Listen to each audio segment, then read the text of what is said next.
Shalom Aleichem, bienvenue sur Torah de vie. En cette année 1745, 5505 dans le calendrier hébraïque, le jour de Rosh Hashanah, la tête de l'année, le nouvel an juif, qui tombe habituellement entre le mois de septembre et d'octobre, selon le décalage de l'année lunaire sur l'année solaire, Rabbi Israël Baal Shem Tov avait une attitude totalement opposée, totalement différente de celle de toutes les autres années. Les chassidim, ses disciples, n'y comprenaient rien. D'habitude, Rosh Hashanah, le jour du grand jugement, Rabbi Israël Baal Shem Tov, comme tous les maîtres du judaïsme et comme tous les juifs pieux qui se respectent, arborait une attitude stricte, sévère, rigoureuse. Pendant les 10 jours des Teshuvah, les 10 jours de retour entre Rosh Hashanah et Yom Kippour, à plus forte raison, il était extrêmement sérieux. Quant au jour du grand pardon, du grand rachat, Yom Kippour lui-même, à plus forte raison. Le Baal Shem Tov était d'un sérieux exemplaire. Cette année-là, ce nouvel an, ce Rosh Hashanah 1745, les 10 jours de Teshuvah, les 10 jours du retour, où chacun revient à soi-même, à son identité profonde, à l'étincelle de Dieu qui est en lui, à son véritable moi, sa véritable identité. Le jour de Yom Kippour, qui coiffe et culmine tout cela, le Baal Shem Tov avait changé d'attitude. Il dansait de joie au milieu de la synagogue, il resplendissait de bonheur, d'allégresse rayonnante. Les chassidim, les disciples, n'y comprenaient rien, mais n'osaient pas lui poser de questions. Il fallut plusieurs mois avant que les disciples n'osent questionner le maître, le Baal Shem Tov, pour lui demander ce qui s'était passé. Le Baal Shem Tov répondit « Écoutez, cette année, un événement exceptionnel, comme il ne s'en est pas produit depuis déjà des siècles et des siècles, va se produire dans le monde. » Quel événement ? Une âme nouvelle, une nouvelle âme, une nouvelle émanation de Dieu va s'incarner dans un homme.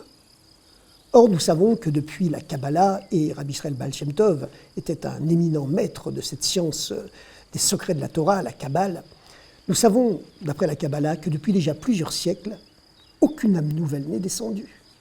Toutes les âmes qui descendent, lorsque on est déjà quelques siècles avant la venue du Messie, ce qu'on appelle l'avant-veille de l'ère messianique, eh bien, toutes les âmes qui descendent, qui s'incarnent, sont de vieilles réincarnations qui ont déjà vécu plusieurs vies, beaucoup de vies même, et auxquelles on donne une dernière chance de revenir, finir les parts de leur mission qu'ils n'ont pas encore réalisées sur cette terre.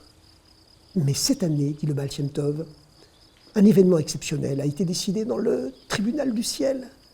Une âme nouvelle va descendre pour dévoiler un nouveau chemin de spiritualité dans le judaïsme, un chemin qui éclairera le monde jusqu'à la venue du Messie.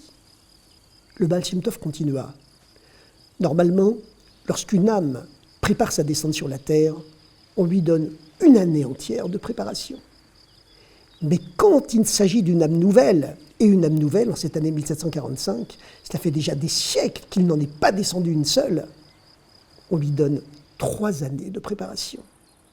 Et cette année, une âme nouvelle descend.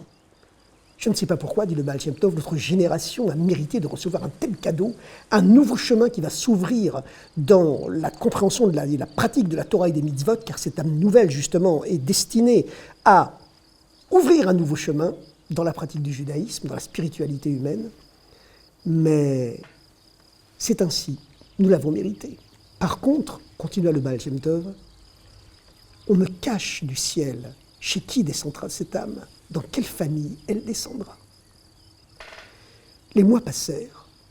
Finalement, le Baal Shem Tov apprit de justesse que cette âme nouvelle allait descendre chez un de ses disciples, Rabbi Baruch, un jeune homme d'une spiritualité exceptionnelle, qui était marié avec la rabbinite Rivka. Ce jeune couple était marié déjà depuis 1 an et Rivka n'était toujours pas tombée enceinte. Ils étaient venus voir le Baal Shem Tov l'année précédente, le 18e jour du mois d'Elul, anniversaire de la naissance de Rabbi Israël Baal Shem Tov. On sait que le jour anniversaire de la naissance est un jour qui porte bonheur selon le calendrier hébraïque, lunaire. Et le Baal Shem Tov avait béni le couple en leur prédisant que, un an plus tard exactement, ils auraient un enfant.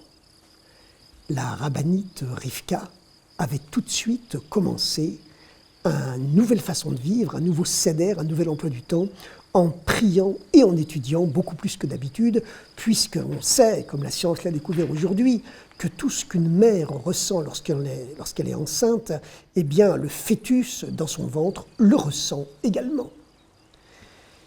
Et effectivement, la prédiction du Baal Shem Tov s'accomplit, puisque 9 mois plus tard, le 18e jour du mois d'Elul, toujours le jour anniversaire de la naissance du Baal Shem Tov, donc un an exactement après, la bénédiction du Rabbi, un enfant naquit à Baruch et à Rivka. Cet enfant était né donc comme un cadeau d'anniversaire, le jour d'anniversaire de leur maître, le Baal Shem Tov, en cette année 1745, 5505, dans le calendrier hébraïque, un an juste après que le Baal Shem Tov leur eut donné sa bénédiction. Ils nommèrent l'enfant Shneor Zalman, Shneor qui en hébreu signifie deux lumières, double lumière, car il était destiné à illuminer le monde par les deux dimensions de la Torah. Le corps de la Torah simple et rationnelle, dévoilée, et la Torah secrète, le code secret de la Torah profonde, intérieure. Quant au deuxième prénom, Zalman, c'est l'anagramme en hébreu des deux mots Lizman, qui signifie « à moi le temps ».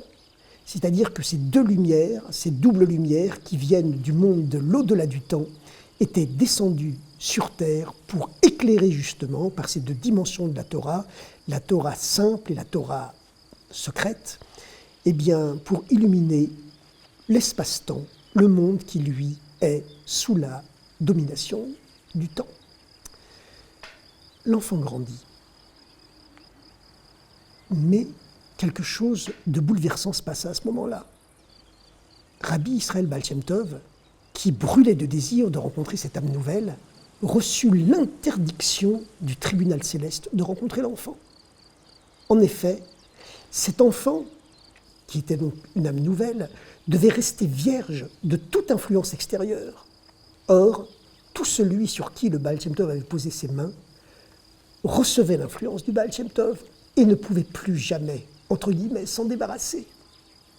Or, le Baal Shem Tov lui-même était descendu sur terre pour dévoiler un nouveau chemin révolutionnaire, certes, dans l'approche du judaïsme, ce qu'on appelle le chassidisme du cœur. Mais l'âme nouvelle était descendue, elle, pour dévoiler un niveau plus haut, le chassidisme de l'intellect, le chassidisme de l'esprit.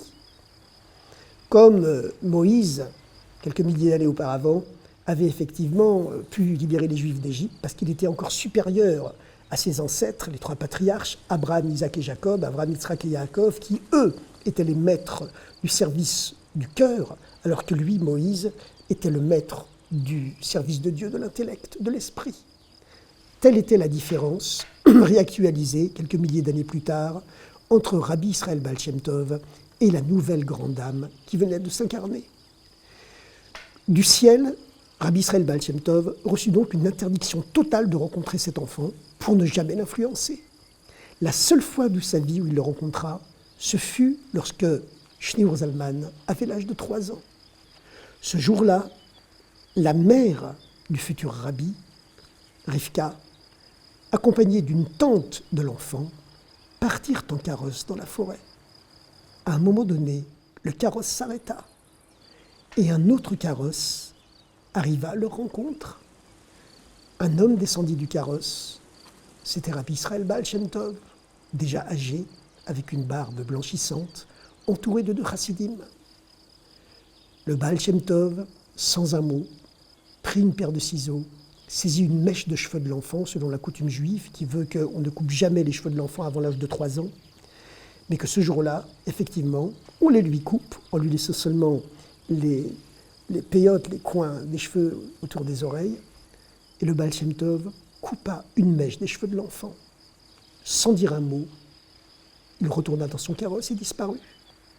Plus tard, l'enfant demanda à sa mère et à sa tante qui l'avaient accompagné « Mais qui était cet homme avec sa barbe blanche ?»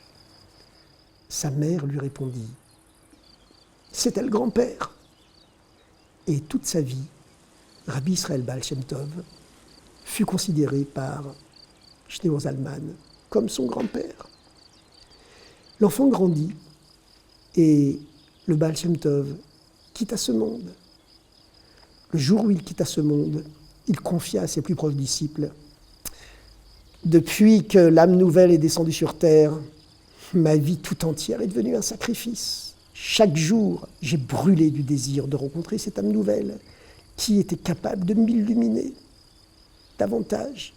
Mais malheureusement, le ciel s'y est opposé. » Le Baal Shem Tov se retourna vers son disciple, le Maguid de Mézérich, qui allait prendre 2 fois sa force et devenir son successeur, et lui dit « Il est à toi. C'est à toi que le ciel l'a réservé. Il viendra te voir tôt ou tard. Et ce jour-là, sache qui tu as entre tes mains et quel soin exceptionnel cette grande âme nécessite. »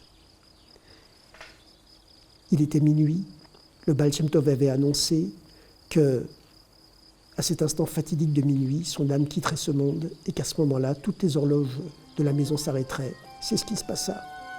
Le Maguid de Mézérich succéda au Baal Shem Tov, prit 2 fois, dit-on, sa force spirituelle, mais il fallut encore attendre plusieurs années pour que Shneur Zalman se rende à Mézérich pour y rencontrer le nouveau rabbi.